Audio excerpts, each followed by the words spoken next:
With the threat of doom mounting all around them, our heroes will have to make some very difficult choices. All this and more in the pages of Justice League, issue number 25. Let's hop on in together and find out what happens next, shall we? Alrighty then, so as we rejoin the comic, Superman is still stuck in a dark pocket dimension. If it wasn't bad enough that there's no sunlight here, which means he's only getting weaker and weaker, he's also being tortured with some of his worst memories. In particular, his greatest failures, both as a son and then eventually later on as a father. The longer he stays in this realm too, the weaker he becomes. He's already gotten quite emaciated due to the lack of sunlight, and if he doesn't break out of here soon, his team is almost certainly boned. Speaking of the team, while all this is going on, the Justice League is duking it out with their perfect world counterparts, who are much older, much wiser, and therefore much stronger than them, with access to abilities they haven't even developed yet. Abilities like access to the early bird special and going to bed at 7. And to think the only reason the Justice League is in this position right now is because seemingly their own teammate Batman turncoated against them for access to the final Batsuit, a machine that would allow him to change people's very hearts, down to the very atom, in doing so saving the world from the coming of doom, even if it meant screwing over his closest friends and allies to do so. Batman doesn't want the World Forger to ring the hammer of crisis just yet. He still feels that he can win his team over to their side. If this seems like something of a strange tactic for Batman, it's because he certainly is. He claimed to be fighting his team, but he's not really fighting them. In fact, even his words are getting very strange. Almost like he's not actually talking to the Justice League right now, but talking to someone beyond them, and that's because he absolutely is. He's trying to use the suit's power to reach Superman. You see, all those memories that Superman was going through weren't actually dark memories at all. They were ones that all had happy endings. They were, lights to lead him home, essentially. In fact, every memory becomes a tiny little sun in and of itself, which gives Superman enough power to supercharge himself. Why eventually he absorbs so much power he's able to do the impossible, do what no Superman has been able to do in all the different tests that the World Forger has set up for him, escape the dark universe. By remembering all the lessons of being a father, a son, and everything else in between. Superman comes back so big and so strong he's able to stop the World Forger from hitting the anvil of crisis, and the Forger is absolutely shocked and amazed at this. He thought he had won, he thought he had gotten his way, he thought Batman had actually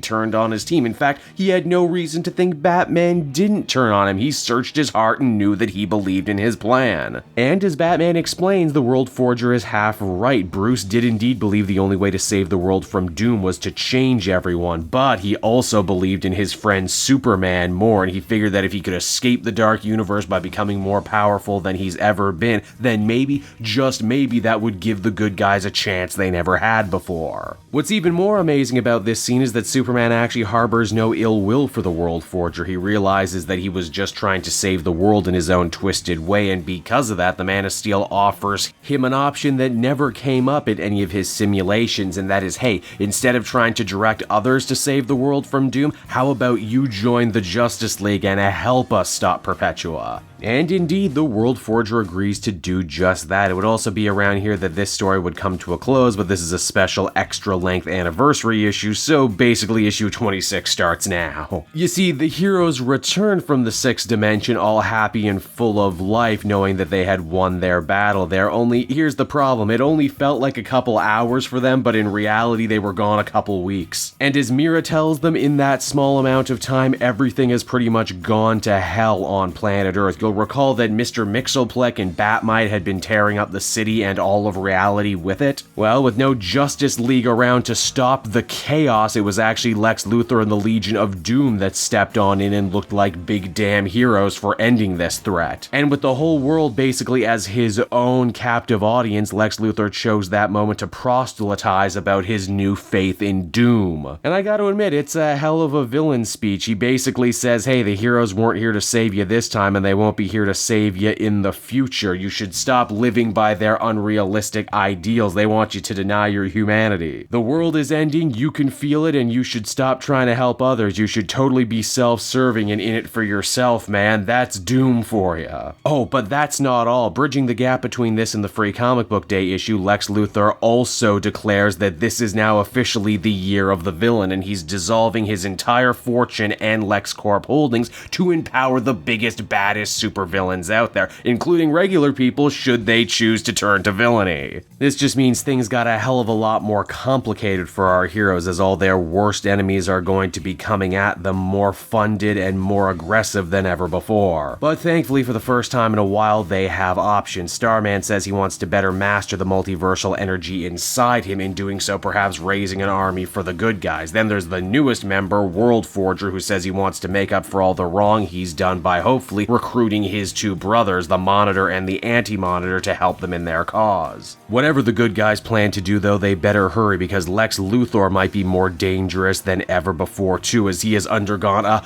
bit of an evolution, splicing his own DNA with the stuff that Perpetua was screwing around with. Oh, you know, I hear Gray is very in this season. And so that was Justice League issue number 25, everybody, and I gotta say this was another powerhouse issue and a real powerhouse run. I think this has to be a major high point in the Superman and Batman are best friends relationship. They're so tight and so good, Batman can literally screw him over by sending him to a dark dimension, but get out of it by saying, nah man, I knew he would do it because I trust Superman more than I trust anybody. I also really think this single issue does a much better job selling the concept of Year of the Villain than the Free Comic Book Day issue did, which is kind of strange. I'm also loving these crazy new directions for Lex Luthor. We've seen him as a mad scientist, as a megalomaniacal corporate villain, but now he's this strange alien hybrid priest of doom. Yet not only does it totally work when Snyder is writing it, but it also feels incredibly organic too, which are words I never thought I would say. Ultimately, I give this one a 9.5 out of 10. This one was great. I'm Cape Joel, and I want to thank you so much for watching to the end of the video. I hope you enjoyed it, and if you did, why not check out some of these other videos I have available from the channel. Then you can follow me on Twitter and Facebook at Cape Joel, so you're always up to speed on what I'm doing next. And hey, you know what? If you're in the market for a good comic book trade, might I recommend using my link down in the description? That's right, through Book Depository, not only will you get an amazing deal and not have to pay for shipping and handling, but anything you buy via my Book Depository link actually goes to support me and the channel. So you win, I win, everybody wins, right? And until next time, everyone, this has been Cape Joel. Thank you for watching, and I will be continuing to make comic content that smacks of greatness. Bye-bye.